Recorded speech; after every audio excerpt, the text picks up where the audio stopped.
syndrome. That's what I call it. Everyone has a friend who's a fisherman who's had a 10-pound bass on their line. In reality, was it big? Probably, but 10 pounds now. It might have been 3 or 4 pounds. You know what I mean?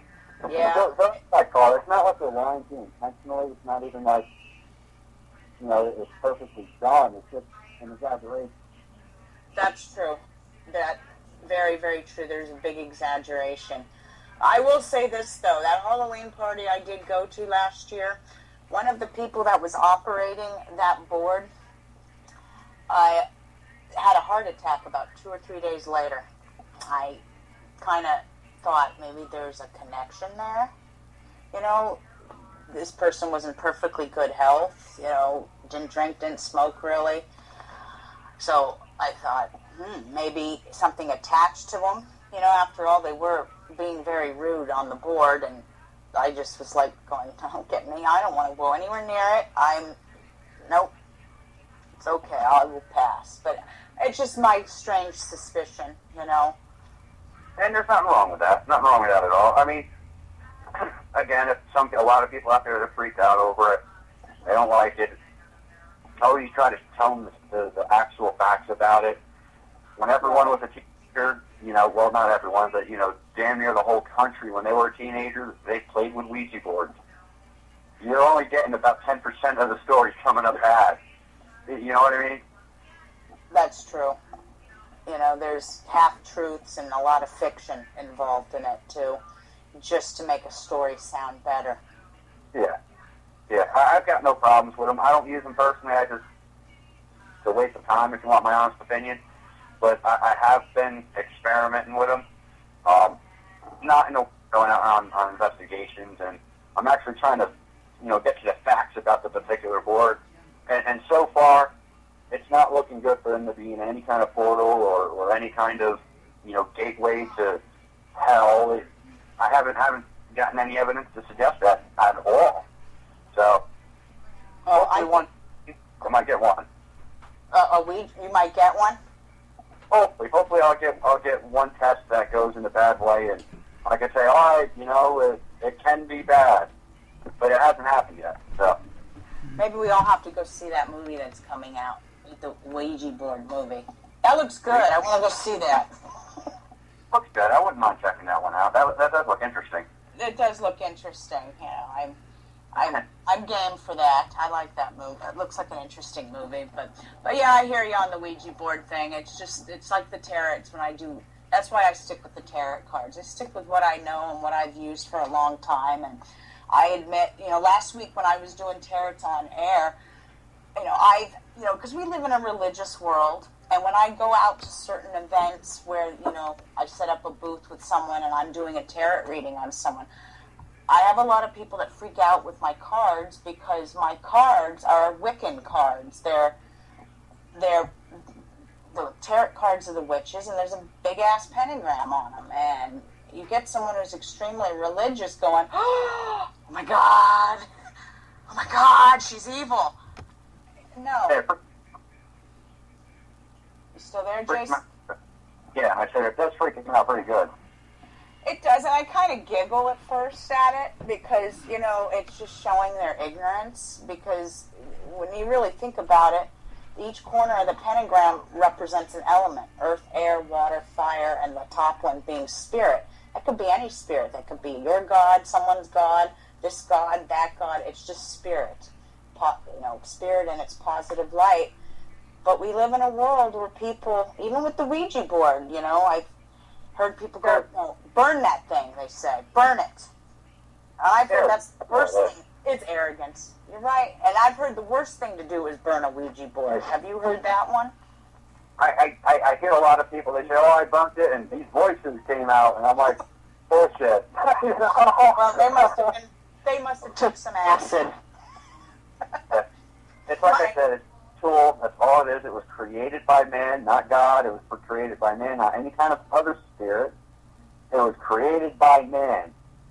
Spirits don't have control over human objects. They don't.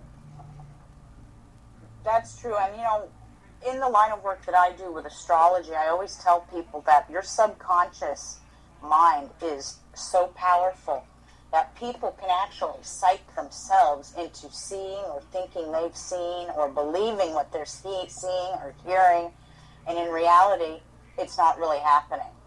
Oh, absolutely, absolutely. I was actually got in a conversation about that on the way home while I was picking my buddy up.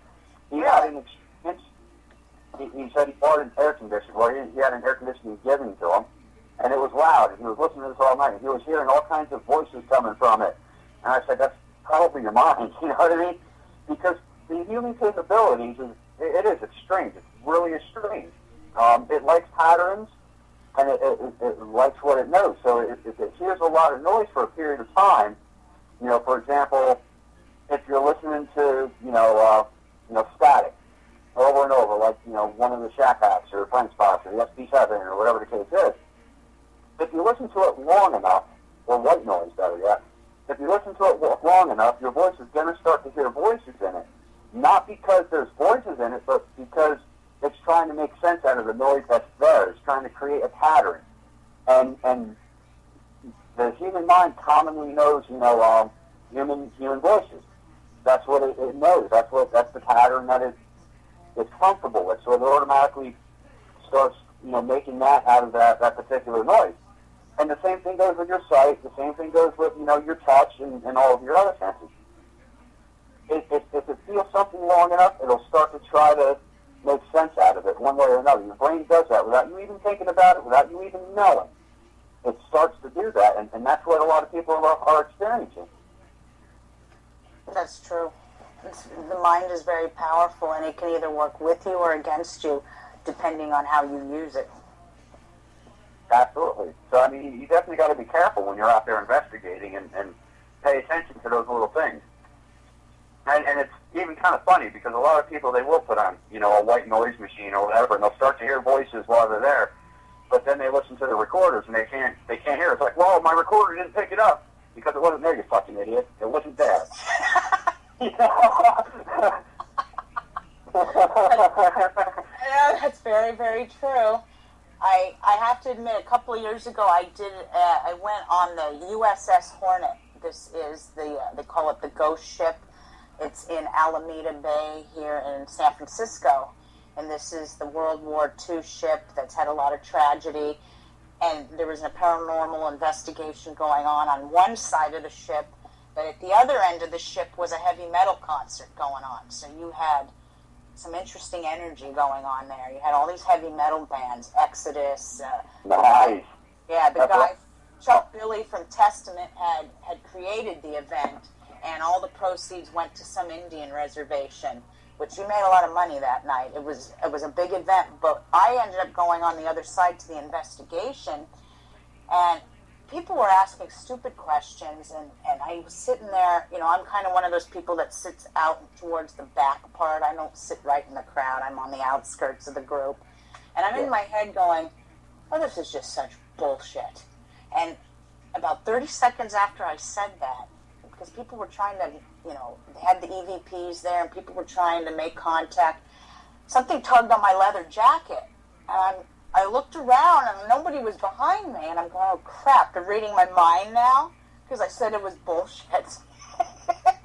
At that point in time, I kind of just sat there and said, okay, I believe you're here. You're just not answering the drunk idiots who are asking you questions, but you're able to tap into my mind and hear me say, I think this is bullshit. So it is interesting, but if you ever get the opportunity when you come out here, that is an incredible ship to investigate. Oh, I'd love to check it out, definitely.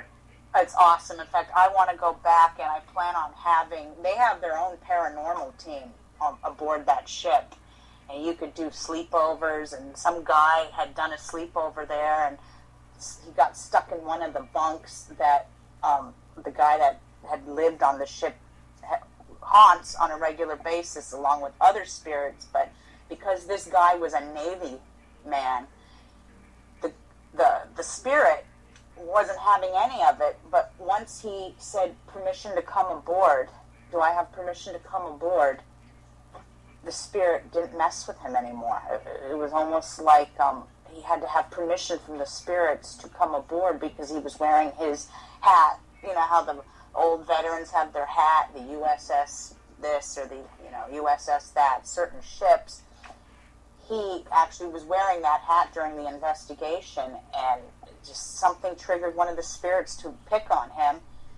But once he said permission to come aboard, he didn't have any more problems. So it is an incredible ship, and I never have felt scared going on board, even walking alone on some of those corridors. I've been on there before, and it's really cool. I mean, even if you're not into the paranormal, it's an awesome looking ship. I don't know, I just thought it was cool. Maybe I should have joined the Navy. There you go. I think you'd make a good seaman. Yeah. I don't know. I don't get seasick, so that's a good thing. Or a sea check, one of the two. Yeah. I don't know what they're called. But, yeah, it's cool. There's some interesting places out here. Like, I'm sure there is up in New York, too. I have, like my relatives will tell me, oh, there's places here that you should check out when you come, and blah, blah, blah, blah, blah. And it's like, well, I'd like to do that one day, but, costs money, and when I make my first $1 million, I'll make sure I book a ticket. There you go. Nothing wrong with that. But one of these days, everyone will get together and enjoy and do an investigation together. But there's so many places, Jason, that have activity going on. I don't know about you, but for myself, I haven't really investigated like places like you do, like asylums and whatnot. Yeah. I've done residential, and when you do that, people are very private. I've had one elderly lady who me and a girlfriend went and investigated her house, which was definitely haunted. She says to me, "You're not going to talk about this on your radio show, are you?" I said, "Oh God, no, not if you don't want me to." Do you experience people like that, very private? And All the time. I in all honesty, I tell the client right up front that, this is extremely confidential, and you have nothing to worry about. I mean, nothing's going to wind up on Facebook or anything like that. Which is why a lot of people don't see any of my investigations on Facebook or posted all over the place, because I do take that, personal.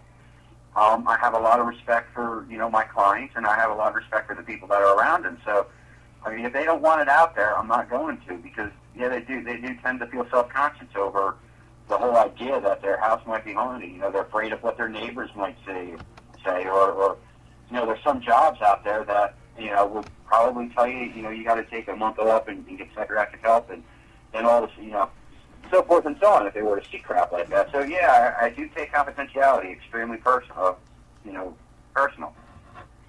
And you have to, especially in the line of work you're in. There's people that are very private, and some people are very religious.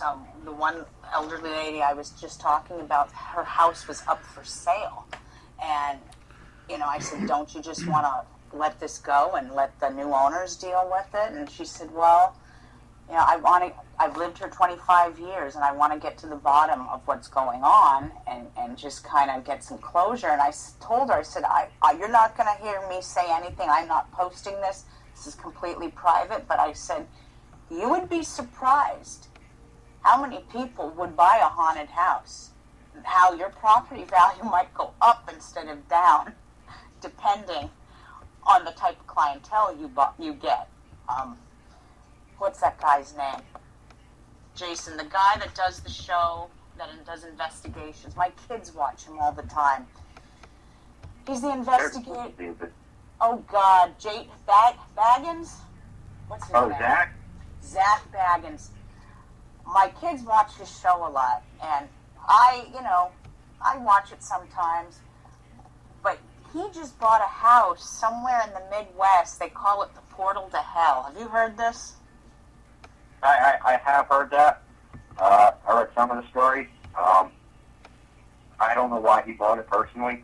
It is what it is. Oh, I'm curious to see the documentary that comes out. I will definitely watch that documentary.